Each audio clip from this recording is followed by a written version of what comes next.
Good morning all. आज बात करते हैं टोटल आयरन बाइंडिंग कैपेसिटी की। ये एक जांच है, स्पेशली ऐसे लोगों को रिकमेंड करा जाता है जिनमें खून की कमी होती है। बेसिकली आयरन प्रोफाइल के अंदर ही आता है टोटल आयरन बाइंडिंग कैपेसिटी। जैसे हम लोग सीरम आयरन करते हैं, सीरम फैटिंग करते हैं, वैसे ही ये टोटल आयरन बाइंडिंग कैपेसिटी भी होती है। इसका मतलब ये है बेसिकली कि एक तरीके की ऐसी जाँच है जो आयरन डिफिशियंसी एनीमिया के केसेस में करी जाती है। तो ये आयरन प्रोफाइल के पैनल में आएगा।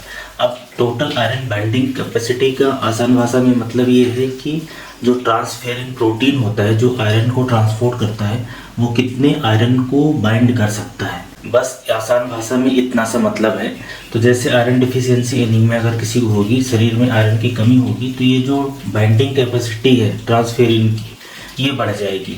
और अगर शरीर में आयरन की मात्रा ज़्यादा हो जाएगी तो उस केसेस में ये टोटल आयरन बाइंडिंग कैपेसिटी कम हो जाएगी। तो इसको हम लोग इस तरीके से समझ सकते हैं। और अगर इसमें सैंपल की बात करें कि ये जो जांच है उसमें क्या सैंपल चाहिए, तो ये ब्लड में जांच होती है, बेसिकली सीरम में होती है, जिसमें ये टोटल आयरन बाइंडिंग कैपेसिटी देखा जाता है। और जो सैंपल है उसको मॉर्निंग में देना बेटर रहता है, सुबह के समय। उसके पीछे वजह ये है कि जो आयरन लेवल है, सीरम आयरन है, वो डायरनल वेरिएशन शो करता है। सुबह शाम दोपहर रात की वैल्यू में डिफरेंस होता है। इसलिए आयरन प्रोफाइल के जितने भी टेस्ट होते हैं सबको मॉर्निंग सैंपल रिकमेंड किया जाता है कि 8 से 10 घंटे का फास्ट हो। मैंडेटरी नहीं है, आप चाहे तो बिना फास्टिंग के भी करा सकते हैं, कोई बहुत ज़्यादा चेंज नहीं आता है।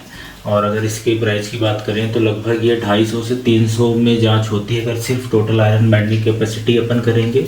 लेकिन चूँकि आयरन प्रोफाइल के साथ ये किया जाता है तो ज़्यादातर बार जब आयरन प्रोफाइल की टेस्टिंग होती है या तो उसमें CBC है या दूसरे भी एनीमिया का पैनल रहेगा तो आपको ये सस्ता पड़ जाएगा। इंडिविजुअल कोई टेस्ट कराता नहीं है। जब भी टोटल आयरन बाइंडिंग कैपेसिटी होगी तो सीरम आयरन, सीरम फेरेटिन या ट्रांसफेरिन सैचुरेशन के साथ ही रहता है। अकेले इस टेस्ट से बहुत ज़्यादा हम कुछ पता भी नहीं कर सकते हैं। अब आ जाते हैं इसके नॉर्मल वैल्यू की बात करते हैं कि ये कितनी होनी चाहिए। तो अगर कोई एडल्ट है, एडल्ट में ये 250 से लेके 425 मिलीग्राम पर डेसीलीटर है, इतनी होती है। अगर किसी की कम होने लगी, 250 से कम है, इसका मतलब है कि जो बाइंडिंग कैपेसिटी है वो कम हो रही, मतलब कि शरीर में आयरन की मात्रा ज़्यादा है।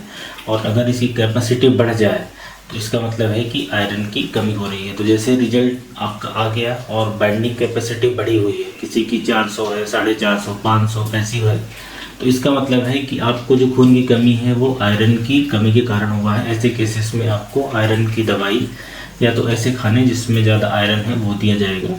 लेकिन अगर ये बाइंडिंग कैपेसिटी कम हो गई है तो इसका मतलब है कि शरीर में आयरन की अधिकता है, जैसा कि हीमोक्रोमेटोसिस में होता है, या कई बार किडनी की बीमारी, हाइपरथायराइडिज्म है, और क्रोनिक बीमारियां जैसे कि रूमेटॉइड आर्थराइटिस वगैरह होती है, उसमें आयरन की जब अधिकता होती है तो टोटल आयरन बाइंडिंग कैपेसिटी कम हो जाती है।